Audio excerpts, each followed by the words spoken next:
Mission 24/7 देख रहे हैं आप और मैं हूं आपके साथ सिमरनजीत सिंह। निगोही ब्लॉक प्रमुख पद के चुनाव के लिए सरगर्मियां तेज हो गई हैं क्योंकि आज तारीखों का ऐलान हो गया है। 19 अक्टूबर को यहां नामांकन दाखिल होंगे, 20 अक्टूबर को पर्चे जांचने के बाद नाम वापस लिए जाएंगे, तो वहीं 21 अक्टूबर को मतदान होगा और दोपहर बाद वोटों की गिनती की जाएगी। खैर, ये बड़ी खबर इस बुलेटिन में दिखाएंगे, लेकिन उससे पहले हम आपको दिखाएंगे सभी बड़ी खबरें और फिर सभी छोटी बड़ी खबरें फटाफट अंदाज में।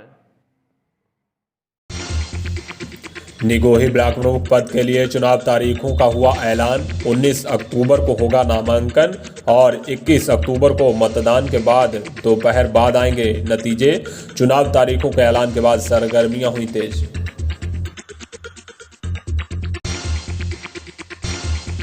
प्राथमिक अर्हता परीक्षा कड़ी सुरक्षा के बीच संपन्न। जीएफ कॉलेज में बनाए गए परीक्षा केंद्र का जायजा लेने पहुंचे डीएम और एसपी। कहा, पारदर्शिता और पूर्ण शुचिता के साथ संपन्न कराई जाए परीक्षा। जलालाबाद के बझेड़ा के पास रोडवेज बस को बचाने के चक्कर में ट्रक अनियंत्रित होकर नाले में गिरा। हेल्पर और ड्राइवर को आई चोटें। बरेली से कानपुर की ओर जा रहा था ट्रक।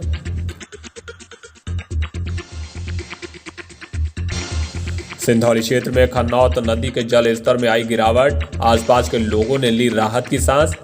जल स्तर बढ़ने के बाद से कई गांव का ब्लॉक मुख्यालय से टूट गया था संपर्क। और पुणे में संपूर्ण समाधान दिवस में पहुंचे डीएम और एसपी। फरियादियों की समस्याओं को गंभीरता से सुना। कई समस्याओं का मौके पर ही कराया निस्तारण, तो शेष समस्याओं के निस्तारण के लिए अधिकारियों और कर्मचारियों को दिए निर्देश।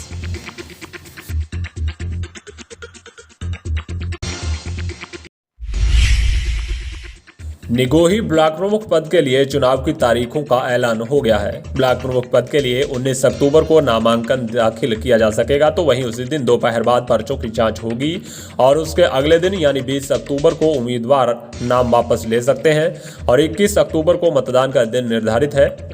तो वहीं उसी दिन दोपहर बाद चुनाव नतीजों की घोषणा भी की जाएगी।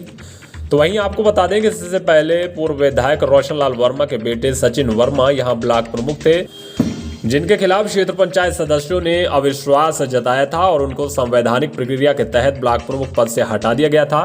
वहीं अब चुनाव की तारीखों का ऐलान होने के बाद सरगर्मियां फिर तेज हो गई हैं।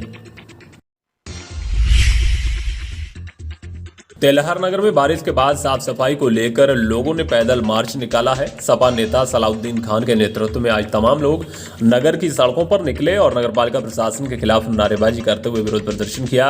इस दौरान नायब तहसीलदार जगमोहन गोस्वामी और अधिशासी अधिकारी सर्वेश कुशवाहा को ज्ञापन देकर नगर में साफ सफाई का काम कराए जाने की मांग की।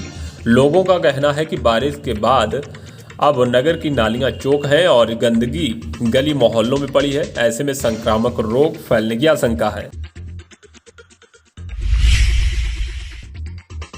महानगर के रहने वाले ई रिक्शा चालक ने पुलिस पर अभद्रता करने का आरोप लगाया है। ई रिक्शा चालक धीरज का कहना है कि वो किराए का रिक्शा चलाकर अपने परिवार का भरण पोषण करता है। वहीं धीरज ने पुलिस पर अभद्रता का आरोप लगाया है। धीरज का कहना है कि ट्रैफिक व्यवस्था में लगे पुलिसकर्मी रिक्शा चालकों के साथ अभद्रता करते हैं।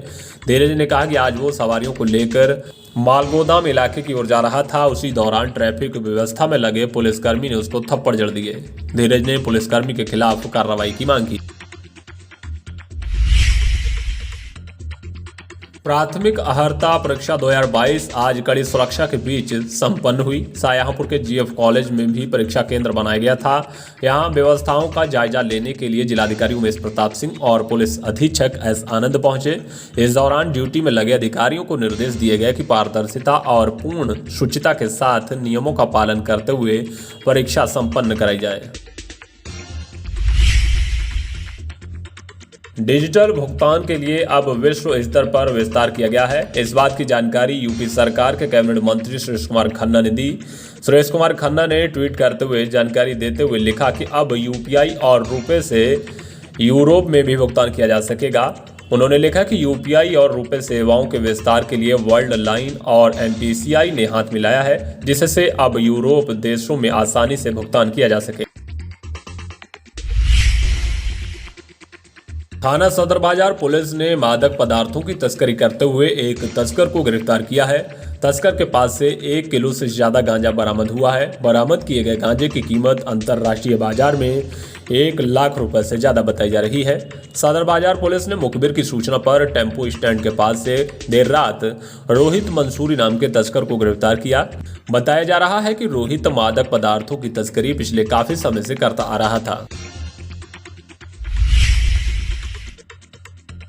तेलहर नगर पालिका के अधिशासी अधिकारी सर्वेश कुमार कुशवाहा ने आज नगर में भ्रमण किया। इस दौरान नगर में सेल्फी पॉइंट बनाने और नगर के सौंदर्यीकरण के कार्य पर चर्चा हुई। आपको बता दें कि इस दौरान मुरादाबाद से आई टीम और भाजपा विधायक प्रतिनिधि आशुतोष सिंह भी साथ में रहे। जलालाबाद में बझेड़ा गांव के पास रोडवेज बस को बचाने के चक्कर में ट्रक चालक ने नियंत्रण खो दिया और ट्रक अनियंत्रित होकर गहरे नाले में जा गिरा। हादसे में ड्राइवर और हेल्पर को चोटें आई हैं। पूरी घटना कानपुर से बरेली हाईवे पर बझेड़ा गांव के पास सकरी पुलिया के पास की है। यहां सीलिंग फैन से भरा हुआ ट्रक कानपुर की ओर जा रहा था, तभी फर्रुखाबाद की ओर से आ रही रोडवेज बस को बचाने के चक्कर में ड्राइवर ने नियंत्रण खो दिया। तेलहर के कशियानी खेड़ा हनुमान मंदिर को पीछे शिफ्ट किए जाने का काम जारी है, तो वहीं अब हनुमान जी की मूर्ति को ईंटों के घेरे में लेने का काम शुरू हो गया है, जिसके बाद यहां दर्शन करने वाले भक्तों को हनुमान जी की आधी से भी कम मूर्ति दिखाई दे रही है। नॉर्दर्न रेलवे मेंस यूनियन के शाखा सचिव नरेंद्र त्यागी को मुरादाबाद मंडल का सह सचिव बनाया गया है, जिसके बाद नरमू के कार्यकर्ताओं ने उनका जोरदार स्वागत किया। All India railway men's federation के महामंत्री शिव गोपाल मिश्रा द्वारा नरेंद्र त्यागी को यह बड़ी जिम्मेदारी दी गई है, जिसके बाद आज नरेंद्र त्यागी के सायापुर पहुंचते ही उनके साथियों ने ढोल नगाड़ों के साथ फूल बरसाकर खुशी का इजहार किया। तो वहीं नरेंद्र त्यागी ने रेल कर्मचारियों का भी आभार व्यक्त किया है। उन्होंने कहा कि अभी तक उनके पास शाखा की जिम्मेदारी थी, लेकिन अब उन्हें महामंत्री का बड़ा दायित्व सौंपा गया है। नरेंद्र त्यागी ने कहा कि रेल कर्मचारियों के हकों की लड़ाई अब और दमदारी के साथ लड़ी जा सकेगी। तेलहर में आज संपूर्ण समाधान दिवस का आयोजन हुआ। यहां पुलिस क्षेत्राधिकारी BS वीर कुमार सिंह और नायब तहसीलदार जगमोहन गोस्वामी ने 44 फरियादियों की समस्याओं को सुना, जिसमें से 2 समस्याओं का ही मौके पर निस्तारण हो सका और बाकी फरियादी मायूस होकर लौट गए। हालांकि अधिकारियों ने इस दौरान उन समस्याओं का भी शीघ्र निस्तारण कराए जाने की बात कही है। आपको बता दें कि संपूर्ण समाधान दिवस के दौरान अधिकांश अधिकारी और कर्मचारी अपनी कुर्सियों से नदारद दिखे। सिंधौली क्षेत्र में खन्नौत नदी के जल स्तर में अब गिरावट आई है, जिसके बाद अब लोगों ने राहत की सांस ली है। आपको बता दें कि खन्नौत नदी का जल स्तर बढ़ने के बाद कई गांवों का ब्लॉक मुख्यालय से संपर्क टूट गया था, तो वहीं अब नदी के जल स्तर में गिरावट आने के बाद लोगों ने राहत की सांस ली है। लोगों का कहना है कि अभी भी सड़क पर पानी भरा हुआ है, लेकिन अब सड़क पर आवागमन शुरू हो गया है। कांड पुलिस ने नकली करेंसी के साथ एक अभियुक्त को गिरफ्तार किया है। अभियुक्त कांड थाना क्षेत्र के मीर वैश्यपुर गांव का रहने वाला विवेक है, जिसे पुलिस ने राजकीय इंटर कॉलेज के पास से गिरफ्तार किया। जिसकी तलाशी लेने पर उसके पास से 100 रुपए के 12 नकली नोट बरामद हुए। फिलहाल पुलिस अब आरोपी विवेक को जेल भेज रही है। तेलहर के कचियानी खेड़ा हनुमान मंदिर को शिफ्ट किए जाने का काम किया जा रहा है, तो वहीं दूसरी ओर लगातार श्रद्धालु दर्शन के लिए भी पहुंच रहे हैं। वहीं आज तेलहर के रहने वाले हनुमान भक्त अरुण पांडे और उनके सहयोगियों द्वारा भंडारे का आयोजन कराया गया, जिसमें बड़ी संख्या में पहुंचे श्रद्धालुओं ने हनुमान जी के दर्शन कर भंडारे का प्रसाद ग्रहण किया। सिंधौली क्षेत्र के लिटिल स्कॉलर कॉन्वेंट स्कूल में देश के पूर्व राष्ट्रपति डॉक्टर APJ अब्दुल कलाम का जन्मदिन मनाया गया। विद्यालय के प्रधानाध्यापक सर्वेश कुमार ने डॉक्टर अब्दुल कलाम के जीवन परिचय के बारे में बच्चों को बताया। इस दौरान बतौर मुख्य अतिथि मोहम्मद आसिफ अली मंसूरी पहुंचे और डॉक्टर APJ अब्दुल कलाम के चित्र पर पुष्प अर्पित कर उन्हें याद किया। जिलाधिकारी उमेश प्रताप सिंह और पुलिस अधीक्षक S आनंद ने संपूर्ण समाधान दिवस पुआया में फरियादियों की समस्याओं को सुना। इस दौरान फरियादियों की शिकायतों को गंभीरतापूर्वक सुनकर 100% समस्याओं के निस्तारण के लिए निर्देश भी दिए गए। संपूर्ण समाधान दिवस के दौरान SDM पुआया, पुलिस क्षेत्राधिकारी पुआया और पुआया क्षेत्र के सभी थाना अध्यक्ष और राजस्व विभाग के कर्मचारी मौजूद रहे।